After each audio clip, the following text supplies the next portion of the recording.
Tuhan yang Maha Absolut tidak mungkin bisa dipahami oleh akal materi. Ia berada pada dimensi eksistensi yang sepenuhnya berbeda. Ia tanpa ruang, tanpa waktu, tanpa bentuk. Dalam kemahasempurnaannya, Tuhan menciptakan semesta ini secara bertahap dan bertingkat. Dari dimensi yang tak terbayangkan dan mutlak, yang laisa kamisli seun, lahirlah alam pertama, alam cahaya, alam ruhani yang bersifat qadim. Alam ini tidak terikat materi, ruang, dan waktu. Alam intermediate yang menjadi perantara dimensi eksistensial. Dari sana terciptalah alam kedua, alam materi, alam baharu yang terikat ruang dan waktu, hukum sebab akibat, serta berbagai bentuk dan batasan. Penciptaan ini bukanlah sesuatu yang terpisah, melainkan saling terhubung dalam satu garis keberadaan, sebuah gradasi eksistensi. Mula Sadra menyebutnya taskik al-wujud, bahwa segala sesuatu yang ada adalah satu hakikat wujud yang bertingkat, dari yang paling rendah hingga yang paling sempurna. Dalam kerangka ini, semesta adalah spektrum panjang dari pantulan wujud Tuhan, dari batu yang diam hingga kesadaran ruhani tertinggi. Dan manusia berada di tengah-tengah spektrum itu, berpotensi naik dalam hierarki eksistensi, menyatu kembali menuju asalnya, menuju cahaya yang tak terhingga. Assalamualaikum warahmatullahi wabarakatuh. Jumpa lagi dengan Mbah Mun Ajat Karimullah yang ampuh channel Tasawuf Ilmiah Eksakta. Kami adalah pelaku tarekat arwah atau tarekat qadim, sehingga fokus bahasannya terkait dengan ruh. Adapun tujuan utama kami dalam berdakwah adalah idkhulu fis silmi kafah.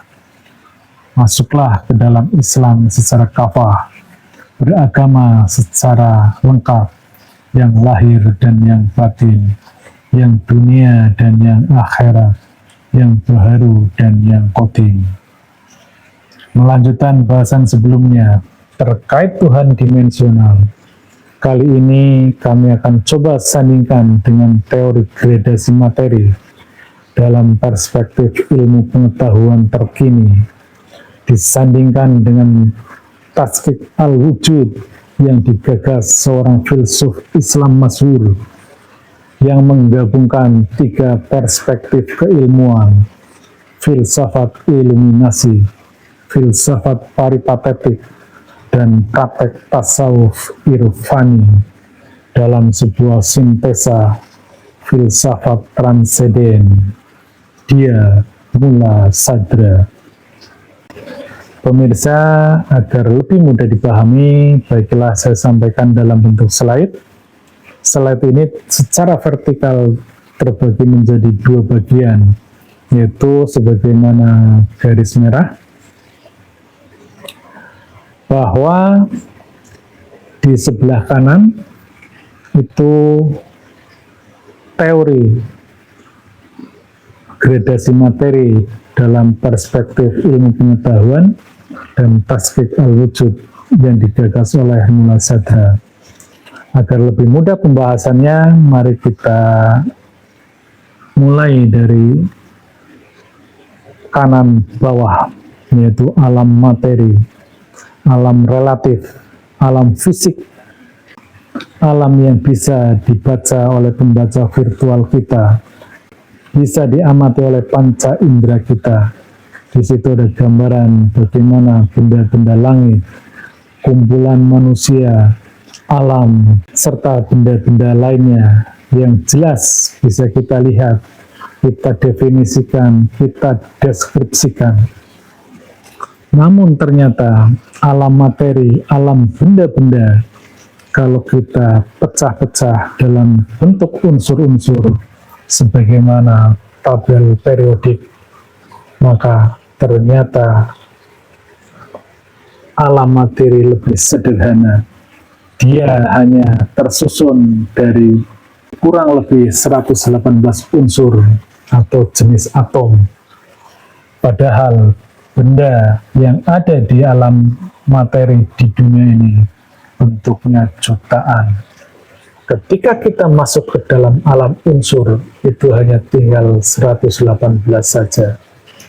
Dan ternyata unsur ataupun atom ketika diurai lagi menjadi partikel yang lebih kecil, partikel subatomik yang lebih kita kenal dengan fisika kuantum, maka di situ secara fisik sudah tidak bisa dikenali lagi.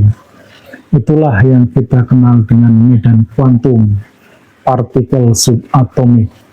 Bahkan dalam hukum medan kuantum, sesungguhnya tidak ada materi.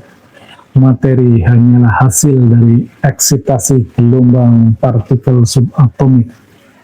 Jadi prinsipnya seperti itu. Dalam materi ternyata sifatnya gradatif. Demikian halnya Muladhara pada tahun 1400-an sudah mempunyai pemikiran yang sangat luar biasa cerdasnya. Beliau menggabungkan 3 pemikiran intelektual pada saat itu, dan beliau mempersatukan dalam sebuah konsep tahqiq al-wujud. Kalau di alam materi hampir semua ilmuwan sama dan sependapat, namun di alam berikutnya, alam unsur, alam nur, itu sudah terjadi perbedaan. Semisal Muladhara membaginya menjadi wujud akal atau alam ide atau malaikat akal, yaitu suatu wujud yang tidak berdimensi.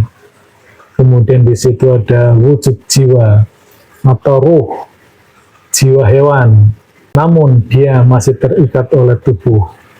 Atau secara sederhananya, di alam ruhani ini beliau membagi ada 2, ruhani yang berlepas dari dunia dan ruhani yang terikat dengan alam dunia, kurang lebih seperti itu.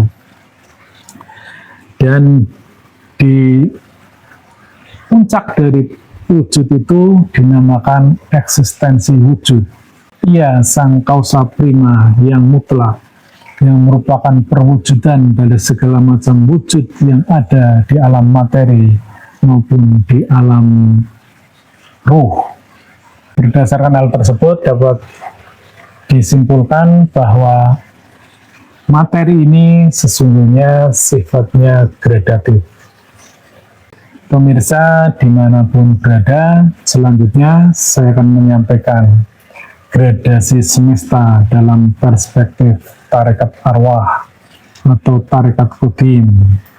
Dan karena ini bahasanya terkait ruhani, maka yang kami sampaikan pun terkait dengan gradasi ruhani.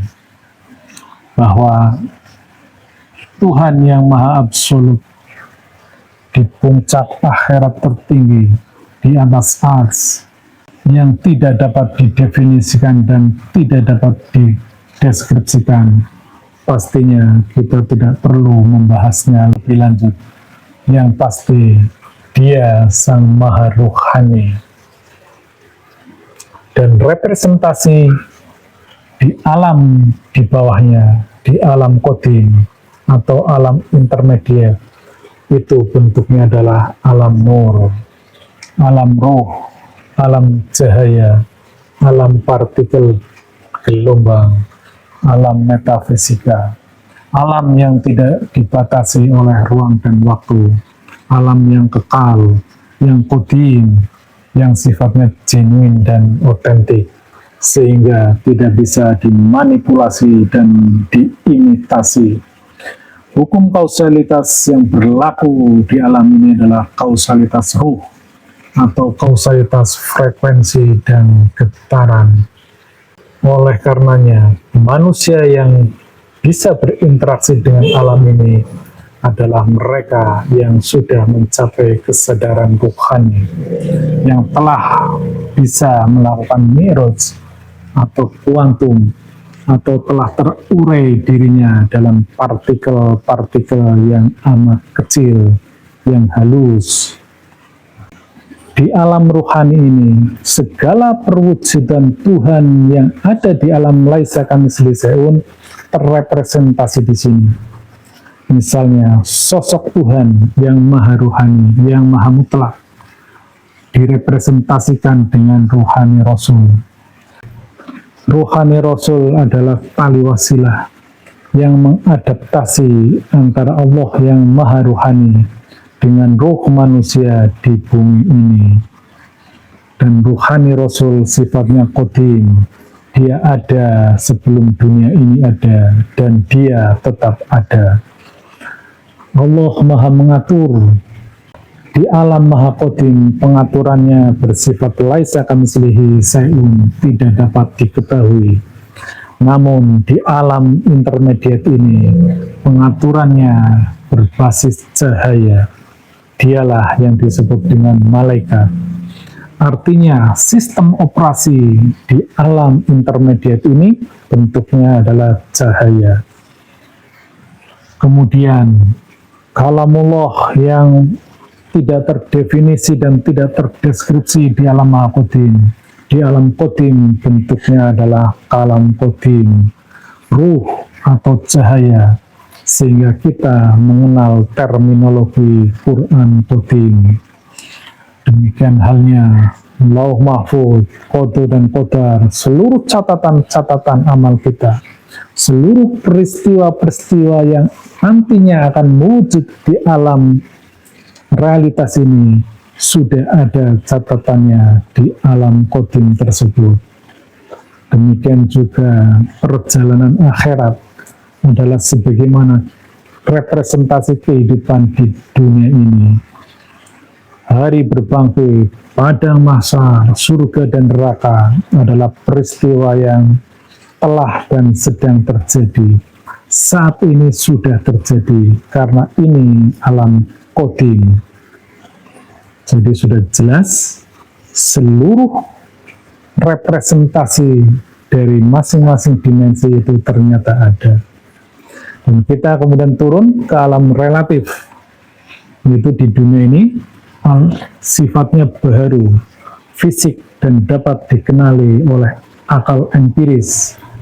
Dia mengikuti hukum kausalitas materi atau sains dan teknologi, dibatasi oleh ruang dan waktu, terikat hukum sunatullah. Seluruh entitas di dunia dapat dimanipulasi, dapat diimitasi, dapat dimasalisasi, dapat direproduksi, dan seterusnya. Dan representasi Tuhan di alam dunia ini selalu ada. Dialah hamba yang disucikan rohaninya. Dia bisa nabi atau rasul, bisa juga rasulun min anfusikum, bisa ulil amri minkum, bisa waliyan mursida, bisa al-ulama warasatul anbiya. Kalau Anda ingin mengenal Tuhan yang laisa kamitslihi syai'un, maka temukanlah Tuhan yang ada di bumi ini, representasi Tuhan yang ada di bumi ini. Kalau dulu ada nabi atau rasul, maka setelah beliau tidak ada, selalu ada hamba-hamba yang disucikan rohaninya, yang menjalankan fungsi-fungsi nubuah dan fungsi pewahyuan. Baiklah, selanjutnya kami sampaikan dalil terkait ultrastruktur ilahiyah. Saya kira sudah berulang kali kami sampaikan. Ini penting untuk merefresh kembali bahwa ternyata ada Tuhan langit dan Tuhan bumi. Dan kemudian ada tali wasilah sebagai ultrastrukturnya, dan bentuknya adalah cahaya. Allahu nur samawati wal ardh. Dan kemudian dalil terkait penciptaan secara gradasi. Sebagaimana Quran surat Nuh ayat 14, waqad khalaqakum atwara, padahal sungguh dia telah menciptakanmu dalam beberapa tahapan penciptaan. Demikian juga Quran surat Al-Mulk ayat 3, dia juga yang menciptakan 7 langit berlapis-lapis. Selanjutnya Quran surat Fussilat ayat 10-12 yang artinya dia ciptakan pada bumi itu gunung-gunung yang kokoh di atasnya, lalu dia memberkahi dan menentukan makanan-makanan bagi penghuninya dalam 4 masa yang cukup untuk mereka yang memerlukannya. Dia kemudian menuju ke penciptaan langit, dan langit masih berupa asap. Dia berfirman kepadanya dan kepada bumi, tunduklah kepadaku dengan patuh atau terpaksa. Keduanya menjawab, kami tunduk dengan patuh. Lalu dijadikannya 7 langit dalam 2 masa. Dan pada setiap langit dia mewahyukan urusan masing-masing. Kemudian langit yang paling dekat dengan bumi kami hiasi dengan bintang-bintang sebagai penjagaan. Demikian ketetapan yang maha perkasa lagi maha mengetahui. Pemirsa dimanapun berada, sebagai penutup kami sampaikan poin-poin kritikal. Yang pertama, Tuhan secara hakikat yang berada di atas ars, Maliki Yaumiddin, puncak akhirat tertinggi, tidak mungkin dikenali manusia, karena dia berada di alam maha yang laisa kamitslihi syai'un. Oleh karenanya, kita tidak perlu memikirkan Tuhan di alam tersebut. Anda bisa menemukan banyak dalilnya, namun saya pastikan Tuhannya tidak akan Anda temukan.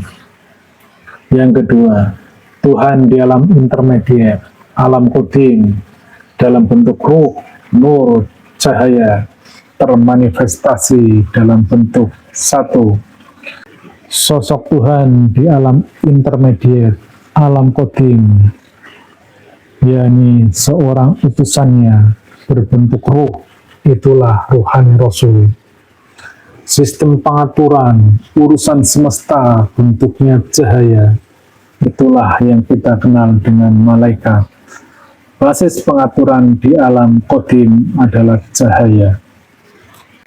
Demikian halnya kalam Allah di alam qadim ini bentuknya juga cahaya atau ruh. Makanya kita kenal terminologi Quran qadim atau Quran cahaya. Demikian halnya kehidupan di alam qadim namanya alam akhirat. Semuanya yang ada di alam qadim dapat diakses oleh manusia di dunia ini melalui ruhaninya. Kemudian poin yang ketiga, Tuhan di bumi adalah representasi Tuhan di alam dunia ini. Sifatnya baru dan ada umur teknisnya. Wujudnya seorang manusia laki-laki, bisa berupa rasul atau nabi, yang pasti hamba yang disucikan rohaninya. Perkataan Tuhan di bumi, wujudnya kitab suci, adalah perkataan rasul, sebagaimana representasi Tuhan yang ada di bumi. Seiring dengan hal tersebut, bahkan tindakannya pun merepresentasikan dari Tuhan. Itulah sibghatullah, manusia celupan Tuhan. Ada banyak ayat dan hadis yang menyebutkan hal ini. Wa ma rumaita iz rumaita walakinnallaha roma. Dan yang pasti selalu ada hamba yang diposisikan di sini. Siapakah dia? Itulah tugas kita untuk menemukannya. Orang yang beruntung adalah mereka yang dipertemukan dengan walia mursida. Quran Surat Al-Kahfi 17. Demikian, mohon maaf sekiranya banyak hal yang kurang berkenan. Illahi anta maksudi waridhoka matlubi. Wassalamualaikum warahmatullahi wabarakatuh.